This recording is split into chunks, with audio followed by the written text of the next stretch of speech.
All right, you know Jidion? Yeah. I love Jidion. His You gonna bring content's him on funny here? as he's already been on here.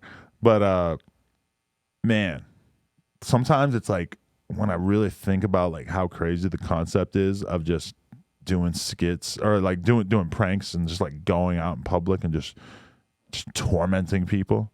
It's a wild a wild come up. But you're using the words that's just like, I don't see it as like that. And it's okay because that's what you see. Like There's levels. Yeah.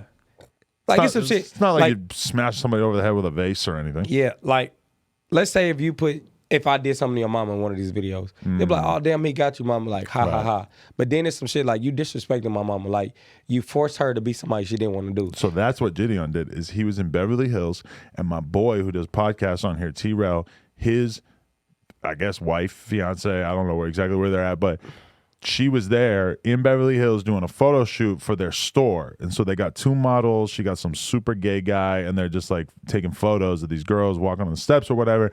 And they don't know Jidion. Jidion walks up, and he's like saying that he just hit 1,000 followers on TikTok. Oh, I seen that. Yeah, I seen that. Yeah. And it was kind of... She exploded. He was really fucking with her, and he called her a big body.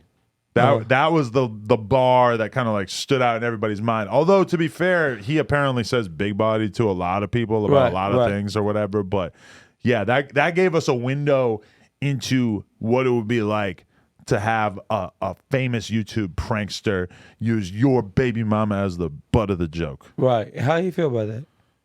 T-Rell, I think, took it in stride. But also, one time T-Rell got Donkey of the Day, and he told Charlamagne he was going to kill him. So he doesn't always take it in stride. So did they make up? I don't think they've ever had a conversation, but he got Donkey of the Day back in the day because there was a video of his fiance Heather, who's great. Shout out to Heather, and she was holding her baby backstage at a Tyga concert because he used to be like Tyga's dude. Like they toured together, helped him run everything business wise, whatever. And so she's at the show holding the baby, and Charlamagne talked about it on the radio, talked about all these ratchet ass hoes bringing their babies to the Tyga concert and yada, yada, yada, which was like really kind of judgmental because I guess the baby actually had earplugs in. They're backstage at the show. This is basically the dad's job, you know? So it's not like she just was going to the show. The information that wasn't put out. Exactly. But so then T-Rell, who in his own way is from the streets of LA, let's just put it at that, he went on Instagram wilding, basically threatening Charlamagne, and then Charlamagne gives him the Donkey of the Day after that. So he apologized to the girl, to Heather, for calling her a hoe, I think. Yeah. But then he also told T-Rell he was a donkey, I guess. Yeah. So that was kind of a window into that. But also, we were homies with him for like a year or two before we found out he got the Donkey of the Day. I'm like, how the fuck are you hiding that? How did you keep that a secret up until now?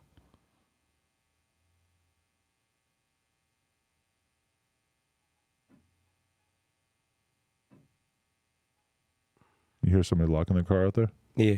Have you ever seen? It's kind of awkward. So, like, beep, beep, beep, beep, beep, beep, where do you see yourself in 3 years? 3 years? I don't know. Probably sitting right here. Probably doing this, realistically. Where do you see yourself? I actually see myself, I want to give away a car every month. A car to like teenagers that's working in jobs like fast food. To give away like really shitty cars. Huh? Like an $800 car. Nah. Or a smart car.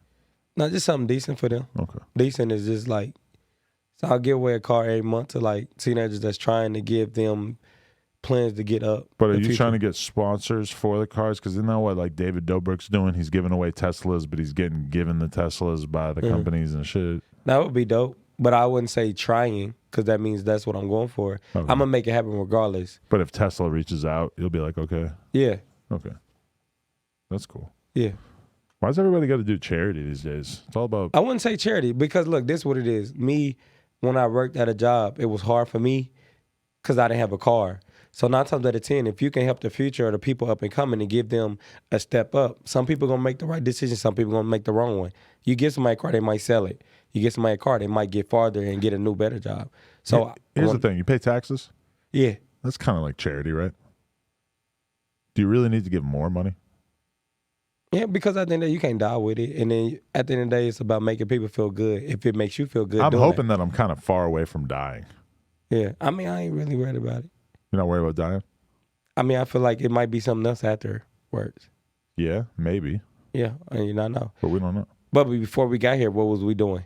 My ideal death scenario is that I die and then I get to rewatch my whole life, like in a movie theater, and they got a bunch of good snacks, and you can Who's kind of gonna like be in there? rewatch like the highlights Who's of your gonna whole be life. in there? All of the great dictators throughout history. The people, probably the people that don't fuck with you. Like, this is where you fucked up. No, I'm picturing it be more like a happy memory. Like you're around all the people you like who are watching it with you. Yeah, but I'll be the one. If I was up there, I'd be like, I'm gonna go in there and fuck with him. I'm gonna be like, yeah, right there, that's the moment. No offense, but I'm not really considering that you're going to be there when I die and I'm watching the recap of my life. You never know. But maybe if we become more involved in each other's lives, like, do you think that if me and you see each other 20 years from now, that we're going to remember that we did this? I'm gonna be on some 20-year shit.